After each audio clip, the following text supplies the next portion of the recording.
وأنا بليد. رجع يقول له رب أنا طلعت ما بفهمش حاجة، أنا بليد يا رب، أنا كنت فاكر نفسي حكيم وعامل نفسي بفهم وبحكم عليك أنت يا رب إنك أنت مش عارف تمشي الدنيا. لو أنا مكانك كنت قلبت الموازين، كنت جيت على الأشرار دول ورفعت الأبرار، إنما طلعت أنت معاك حق وأنا اللي طلعت بليد ما بفهمش حاجة. أنا بليد ولا أعرف، أنا هعترف لك يا رب إن أنا ما بفهمش حاجة.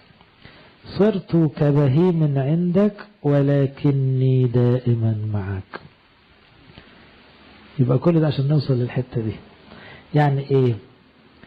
قال له يا رب انا ما بفهمش حاجة، اعتبرني لمؤاخذة زي البهيم، مش هفتي تاني، مش هعترض تاني، مش هتساءل تاني، انا زي البهيم، انت بس ايه خليني معاك على طول.